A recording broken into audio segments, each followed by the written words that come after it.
Okay, so students, I'm going to start with chapter number 2, physical features of India.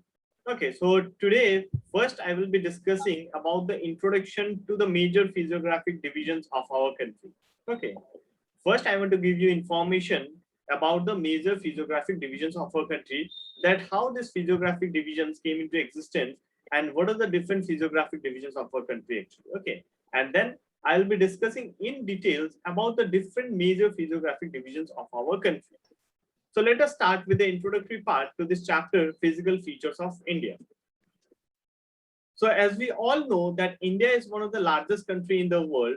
Okay, India is one of the largest country in the world. It occupies 2.4% of the total geographical area of the total geographical area of the world, and it is also the seventh largest country in the world actually. Okay, so here in India we have varied types of landforms. Okay, here in our country India we can find different types of landforms ranging from the mountains to the plains, from the islands to the coastal plains. Okay, from the plateaus to the deserts actually. So the people of India, they live in different kind of terrain, or they live in different kinds of landform. So can you say in what kind of landform do we live? The people of West Bengal, we live actually. We, the people of West Bengal, basically live in the plain areas. Okay, again, if you see that the people living in the Darjeeling Himalayan region of West Bengal, the people living in Sikkim, the people living in Himachal, Uttarakhand, Jammu and Kashmir, they live in the Himalayas. The people of Madhya Pradesh, Andhra Pradesh, Telangana, Tamil Nadu, they live in the Peninsular Plateau region. The people of Rajasthan, they are living in the desert region. The people of Andaman and Nicobar and Lakshadweep, they live in the islands. Okay. So there are different physiographic divisions in our country, and the people of India, they live in these different types of physiographic landforms actually. Okay. So those of us who live in the plains, we are familiar with the vast stretch of the plain land. Okay. So those of us who live in the plain areas, we are familiar. How does the plain look like actually? What are the characteristics of the plain and all? Okay. So basically, the plains are actually the vast stretch of a land which is mainly made up of the fertile alluvial soil, and where agriculture is the mainstay of the people actually. Again, in contrast, if you live in the hilly region, the rugged terrain with mountains and valleys are the common feature. And those who live in the hilly regions, you may find it that the rugged mountain regions and the valleys are some of the common features. In fact, our country has practically all the major physiographic features of the earth. That is the mountains, plains, deserts, plateaus, and the island. Okay. So India is the only country in the world which has almost all the physiographic features of the world actually. Okay. It may be the mountains, the plains, the deserts, the plateaus, or the islands. These all physiographic divisions can be found in our country.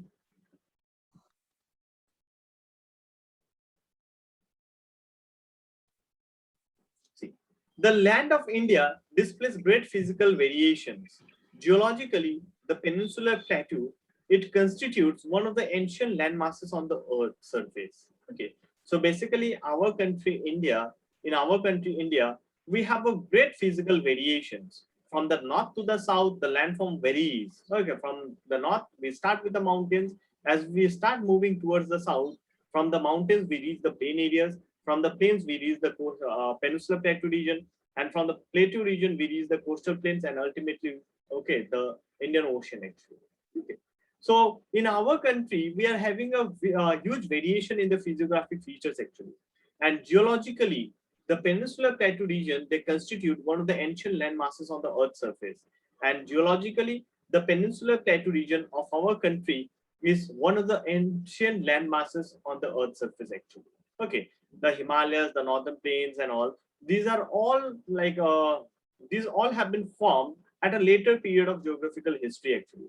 Okay, but in the initial period, okay, the peninsular plateau had its existence, and even today also we can find that the peninsular plateau is standing like a rigid block of rock where we can find people living, people carrying out the economic activities, and it was supposed to be one of the most stable land blocks. Okay, and this peninsular plateau region was considered, it was supposed to believe that it is one of the most stable land block because it has not underwent a drastic changes. Okay, like the Himalayas, it has went a lot of changes. Okay, even the northern plains, But in case of the Peninsular Plateau region, it has not underwent such changes actually. Okay, only a part of the Peninsular Plateau has got destroyed because of the movement of the plates, and because of this destruction only, like the Himalayas has been formed. And in the western side of the part of our country, the part of the Peninsular Plateau is submerged under the water actually.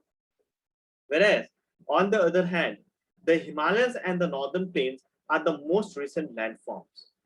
On the other hand, the Himalayas and the northern plains are the most recent landforms which has been formed. Okay, they are not more than 100 years, 100 million years actually. Okay, they are around 65 million years actually. Okay. From the viewpoint of geology, the Himalayan mountains form an unstable zone. And from the viewpoint of geology, actually, okay, the Himalayan mountain region is an unstable zone. And this is why we experience the earthquakes, okay, after every few days, after in every month and all, we experience the earthquake and all. Okay, why? Because the formation of the Himalayas is still continuing actually. Okay, and here the movement of the plates, the rate of movement of the plates is at a faster rate actually, and this is the reason, okay, that it is quite a stable zone. Okay, it is quite a stable zone. The whole mountain system of the Himalaya, they represent a very youthful topography with high peaks, deep valleys, and the fast flowing rivers. So the entire Himalayan mountain range, it represents a very youthful topography. Youthful topography means a very young topography. Okay, here we can find the highest peaks of the world, some of the deep valleys, and the fast flowing rivers actually. Okay, which originates in this Himalayan region. The peaks such as the Mount Everest, okay, Kanchenjunga, K2, okay, and many other mountain peaks are there in this Himalayan region. Some of the deep valleys can be found in this region. Even some of the beautiful valleys like the Valley of Kashmir and all can be found here. And even some of the fast flowing rivers of the world, they has its origin in the Himalayan region, like the Indus, the Ganga, the Brahmaputra. Okay, these are some of the important fast flowing rivers of the world actually. Okay, and they have its origin in this Himalayan region. On the other hand, to the south of the Himalayas, we are having the northern plains. And these northern plains are formed by the alluvial deposits. Okay, the northern plains has been formed because of the alluvial deposits, which has been brought down by the Himalayan rivers actually. And the peninsular plateau is composed of the igneous and the metamorphic rocks with gently rising hills and wide valleys. Whereas the peninsular plateau region is mainly formed of the igneous and the metamorphic rocks, where we can find the small hills and all and the wide valleys. Okay, which makes it suitable for human habitation. Okay, so basically in our country, the peninsular plateau region is one of the oldest landmass, and this peninsular plateau, okay, is a part of the Indo-Australian plate. And as you know that there are plates within our Earth's interior actually, and these plates are actually the large slabs of rock. Okay, so when these plates they move actually, okay, we feel earthquake and all. So there was a movement of the plates in a very ancient time, okay, in the geological period. So because of the movement of the plates, okay, the present day peninsular plateau, a part of the peninsular plateau, it collided, okay, with the Eurasian plateau, and it led to the formation of the Himalayas. And many years after the formation of the Himalayas, okay, the rivers they originated in the Himalayan region. So when this from the Himalayan region, the rivers started flowing actually. They started carrying the sediments which were deposited in the Himalayan region actually. So these sediments were carried by the rivers and they got deposited in the foothills, okay, where there was a large depression. And this depression got filled up with the alluvial deposits of the sediments, and it led to the formation of the northern plains actually. Okay. So this is how, okay, this is how the peninsular plateau, it led to the formation of the Himalayas, as well as it led to the formation of the northern plains in our country. Okay. And as you can see this slide, that the physiographic divisions of our country are of 6 types. Okay. So the physical features of India can be grouped under the following major physiographic divisions. Okay, so these are the 6 major physiographic divisions of our country: the Himalayan mountains, the northern plains, the peninsular plateau, the Indian desert, the coastal plains, and the islands. Okay, these are the major physiographic divisions which exist in our country. Okay, and no other countries in the world has all these physiographic features actually. Okay, but India is the only country in Asia where we can find almost all the physical features of the world actually. Okay, so this is also a reason that India is considered as one of the most important countries. Okay, and because of this variation in the physical features, okay, even the climatic factors, climatic features, okay, the climatic conditions, the food habit of the people, the dressing style, the languages, race, and all, everything varies actually in our country. So, as I said earlier, that there are 6 major physiographic divisions in our country. Okay, so we are going to discuss with the Himalayan mountains. This is the first physiographic division actually. Okay, from the north to the south, the Himalayan mountains is the first one actually. See, the Himalayas, the geologically young and structurally young fold mountains, they stretch over the northern borders of India. So the Himalayas, which is a geologically young, that means it has not been formed many years ago actually, but around 70 to 80 million years ago. Okay, and this is a young landform. Okay, and it is basically a fold mountain. Because why fold mountain? Because it has been formed because of the crumpling. Okay, because of the folding and the faulting of the part of the peninsular plateau actually. And these Himalayan mountains, okay, it stretches over the northern boundary of India. So the Himalayan mountains can be found in the northern part of our country. It acts like a boundary. Okay, the Himalayan mountains, it acts like a boundary between India and China, between India and Bangladesh, between India and Pakistan, between India and Afghanistan, as well as between India and Bhutan. Okay, so it is just like a border actually. These mountain ranges, they run in a east to west direction. Sorry, they run in a west to east direction from the Indus to the Brahmaputra river. So basically, the Himalayan mountain ranges, okay, they run from the west to east direction. That means they are running from the western side, okay, northwestern side of our country to the northeastern part of our country, starting from the Indus to the Brahmaputra river. That means the Himalayan mountain, it lies in between the Indus River and the Brahmaputra River in the Indian territory. Okay, in the Indian territory, it lies within the Indus and the Brahmaputra River. The Himalayas, they represent the loftiest and one of the most rugged mountain barriers in the world. Okay, the Himalayan mountains, it represents the loftiest and one of the most rugged mountain barriers in the world actually. So of all the mountain systems which can be found in the world, the Himalayas is one of the most important rugged mountain barriers actually. Okay, because here there are many areas in the Himalayan region which are inaccessible. Like the people, it becomes quite difficult for the people to reach those areas because they lie at a very height, at a greater height, and it remains covered with snow throughout the year. Okay. They form an arc which covers a distance of about 2,400 kilometers. Their width varies from 400 kilometers in Kashmir to 150 kilometers in Arunachal Pradesh. So basically, the Himalayan mountains, it is just like an arc. With the help of the compass, when we try to draw an arc, okay, so this Himalayan mountain also represents just an arc actually. And the total length of the Himalayas, okay, the total length of the Himalayas from the west to the east, that means from the Indus River to the Brahmaputra River, okay, this part of the Himalayas is 2,400 kilometers long. And the width of the Himalayas, it varies. Like in case of Jammu and Kashmir, the width is very much high. It is around 400 kilometers. Whereas in Arunachal Pradesh, the width of the Himalayan mountains is 150 kilometers. Okay. So the width varies from 400 kilometers in Jammu and Kashmir to 150 kilometers in Arunachal Pradesh. Whereas the total length of the Himalayas is 2,400 kilometers.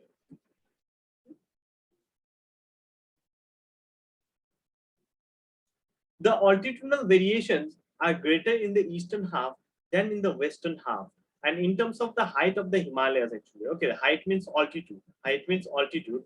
So in terms of the altitudinal variations, okay, the altitudinal variations are greater in the eastern half than those in the western half. So basically, in the eastern half of the Himalayan part, okay, Himalayan regions, okay, like it is greater actually. The height of the Himalayas is greater in the eastern half than those in the western half of the Himalayas actually. Because in the eastern half, we can find some of the highest peaks of the world, like the Mount Everest, Kanchenjunga, and all. Okay, they can be found in the eastern half. And in the western half, we are having the Godwin Austen. Okay, the K2 and all. The Himalaya consists of 3 parallel ranges in its longitudinal extreme, and a number of valleys lie between these ranges. So basically, the Himalayan mountain system, okay, it is divided into 3 parallel ranges from the north to the south. That means from the top of the Himalayas, as we move towards the lower part of the Himalayas, it can be divided into three divisions. Okay, three broad divisions actually. Okay, and these three broad divisions are the Himadri, the Greater Himalaya or the Himadri, the Lesser Himalaya or the Himachal Himalaya, and the Outer Himalaya or the Sivaliks. Okay, these are the three divisions of the Himalayas actually, from the north to the south. The northernmost range is known as the Great or the Inner Himalayas or the Himadri. Okay, so the northernmost range is known as the Great Himalaya or the Inner Himalayas or the Himadri. And this part of the Himalayas, okay, this part of the Himalayas is having a great height actually. The altitude, the height of this part of the Himalayas is above 6,000 meters. Okay, the average height is around 6,000 meters, and some of the loftiest peaks can be found in this part of the Himalayas. Okay, like the K2, okay, Mount Godwin Austen, that is, okay, the again you can see this Mount Everest and all, okay, they lie in this region actually, okay, the Himadri or the in the Himadri or the Inner Himalayas actually. The fold of the Himalayas are asymmetrical in nature, and the core of of this part of the Himalayas is composed of granite. So basically, in this Himadri or the Greater Himalaya, okay, it is asymmetrical in nature, and here the Himalayas is made up of granite. Basically, the rocks which form the Greater Himalaya, okay, it is actually the granite. It is perennially snowbound, and a number of glaciers descend from this range. And this part of the Greater Himalayas, okay, this part of the Himalayas, that is the Greater Himalayas, okay, it remains covered with snow throughout the year, and many numbers of glaciers, okay, they descend from this range actually, okay, like the Siachen glaciers, okay, and the Boltaro glaciers and all, they all has its formation in this Greater Himalayas actually, okay, in the higher altitudinal Himalayas. And after the Greater Himalayas, okay, after the Greater Himalayas, we are having the Himachal Himalaya or the Lesser Himalaya. This range, lying to the south of the Himadri, they forms the most rugged mountain system and is known as the Himachal or the Lesser Himalaya. So basically, the range of the Himalayas, which lies to the south of the Himadri, that means just beyond the Himadri or the Greater Himalaya, okay, it is known as the Himachal Himalaya or the Lesser Himalaya. And one of the most important characteristics of this Himachal or Lesser Himalaya is that here we can find, okay, some of the most important hill stations. These ranges are mainly composed of highly compressed and altered rocks. Okay, so basically these ranges are mainly composed of a highly compressed and the altered rocks. The altitude varies between 3,700 and 4,500 meters, and the average width is of 50 kilometers. So basically, in this case, okay, in this case, the range of the Himalaya, the height of the Himalaya is around 3,700 to 4,500 meters. Okay, and the average width is around 50 kilometers. Some of the prominent ranges of this middle Himalaya or the Lesser Himalaya or the Himachal Himalaya is the Pir Panjal range, okay, which forms the longest and the most prominent range. The Dhauladhar and the Mahabharata ranges are also prominent. Okay, even some of the famous valleys can be found in this region. That is the Valley of Kashmir, the Kangra and the Kulu Valley in Himachal Pradesh. Okay, these all can be found in this Himalayan region. Okay, in the lower part, in the middle Himalayas or the Lesser Himalayas. Okay, like Simla, Nainital, Mussoorie and all, okay, they can be found here. So if you see this map actually, okay, if you see this map, you can see here about the Himalayas actually. Okay, this is divided from the up to the down actually. Okay, so the upper part is known as the Greater Himalaya, the middle part is known as the Lesser Himalaya or the Himachal Himalaya, and the outer part is known as the Sivaliks. So the outer range of the Himalayas is called the Sivaliks, and they extend over a width of 10 to 50 kilometers and have an altitude varying between 900 to 1100 meters. Okay, so basically the outer range of the Himalayas is called the Sivaliks. Okay, the outer part of the Himalayas is called the Sivaliks, and they extend over a width of 10 to 50 kilometers actually. The width of the Sivaliks is 10 to 50 kilometers, and the height is not more than 1100 meters. Okay, the height is around 900 meters to 1100 meters. Okay, in this part of the Sivaliks, these ranges are composed of unconsolidated sediments brought down by the rivers from the main Himalayan regions located far away. So basically, in this Sivalik regions and all, okay, what happened? The sediments which are brought down by the rivers from the higher part of the Himalayas, they get deposited here. Okay, and some valleys has been formed here actually. Okay, so between the lesser Himalaya and the Shivaliks, okay, or deep valleys are there, and these valleys are locally known as the dunes. Okay, these valleys are locally known as the dunes, such as Dehradun, Kotli Dun, Patli Dun, etc. Okay, these are the examples of valleys, okay, which has been formed in between the lesser Himalaya and the Shivalik section. Okay. So some of the highest peaks you can see here, like Mount Everest. Okay, Mount Everest is the highest peak of the Himalayas, 8,848 meters. And then Kanchenjunga is there in India in 8,598 meters. Then we are having Makalu, the third highest peak of the Himalayas. Then Dholagiri, Nanga Parbat, Annapurna, Nanda Devi, Kamet, Namcha Parva, and Gudia Mandhata. Okay, so these are the different. Okay, these are the different important mountain peaks of the Himalayan region or of the Himalayas actually. Okay. So the Mount Everest, which is the highest peak, it can be found in Nepal. Okay, and the second highest peak of the Himalayan region, that is Kanchenjunga, can be found in India. Okay, and even this Kanchenjunga is a part of this Kanchenjunga is the first highest peak. Okay, it's the highest peak of India actually, and it is mainly found in the Sikkim Himalayan region. Okay, we can find it in the Sikkim Himalayan region of our country.